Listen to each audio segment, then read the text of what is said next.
Hey, Darkwind here. Have you ever been constantly headbutted by siblings, other family members, just friends, whoever? Well then, you may need the nav. See, as you can obviously see from how it's worn, you can't be headbutted in any of the vital areas. See, well, you can be headbutted down here. No one goes for that. It's always the forehead. That's constantly how it is. If you ever watch anime or read manga, you know that's how it works. So come on, buy it now. It's only $19.99. Hey, Darkwind here, and welcome back to Bleach Chapter 653, Suicide Theater 7, which, I'm not gonna, no, I'm totally gonna say I called it. I totally just called that. I destroyed it with calling out how long these are all gonna last. I feel pretty accomplished. I can die happy now. But let's actually get to the chapter now. So it starts off in another flashback. So many. And it's Shunshui's brother and Inao's mom. And Shunshui isn't receiving one of the hairpins from Inao's mom. And but he's only receiving one when she has two, and he's kind of like questioning that. And she kind of says, "Well, if I have one and you have one, then we'll always be connected." That lovey-dovey crap. And then it shows Shunshui kind of giving like the whole like love, this weird look at him, which he responds with, he whips his head back super fast and just boom, headbutts him. And he tells him that he should go home and study for something, probably for the academy. And then they kind of talk about like how they've grown closer and how they spent more time with each other because of her. And then it shows them both kind of like with their hairpins. And now it's back to like the current-ish. No, it's a current point, but it's still behind where we were last time. It's where Nanao just kind of like cut his arm off, and now it's like death rains is coming down on her, and it kind of like starts knocking around. She kind of says that she didn't know that fighting with the sword could be this frightening, which, you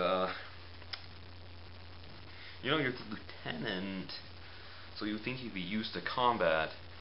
The only excuse for this I'd really see is that she doesn't use her sword because she has like no skill with one, so she always fights with Kido, and using something new to fight something as powerful as Lele could be scary, and that's really the only excuse I have for her acting like this, which, now thinking about this, is her first fight in the entire series.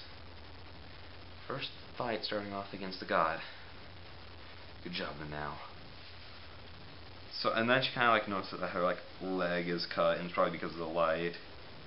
And then she kind of like, she just starts freaking out, like saying like, it hurts, I'm so scared, my feet, they won't budge.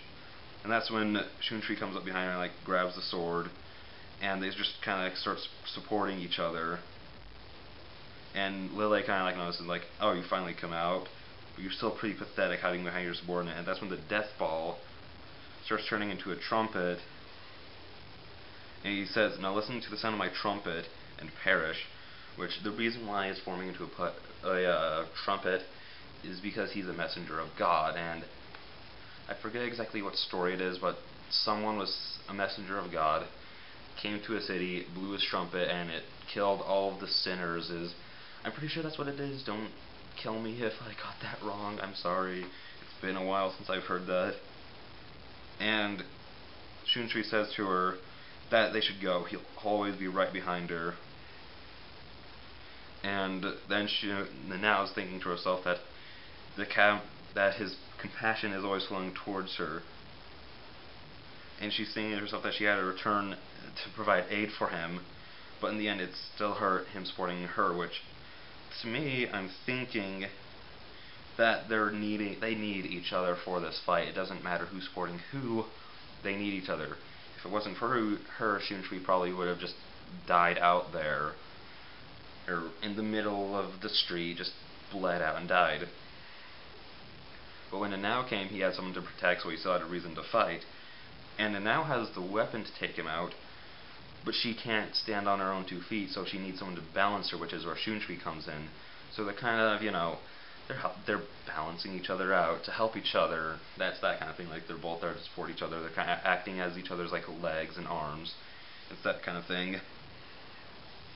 And that's where he blows his trumpet, and other than the final Getsuga Tensho, This is probably the biggest scaled attack in the entire series, because when he blows it, he's basically a little, like I uploaded a picture up, but he's a tiny little speck on the screen.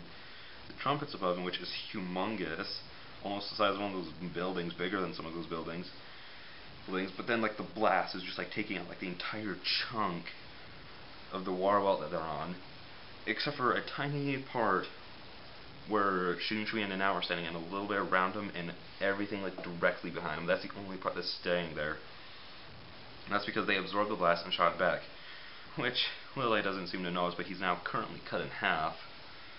Like, well, not cut in half, his face kind of just like got sheared in half, and along with one of his arms got cut off. He doesn't really seem like too frightened by this. He's kind of just like grabs and just kind of like, oh, something should have been here before, and he just kind of explodes into death rain. That's where it ends, and he's kind of saying that, like, to kill me is a grave sin indeed. And that's where the chapter comes to an end, which this is the end of their fight with him. And I can't say anything else because I've already seen the next chapters because of some technical difficulties that I'm still upset about. But I'll see you guys in the next one. These will be very crappy videos. Have the wrist of my arm. Well, bye.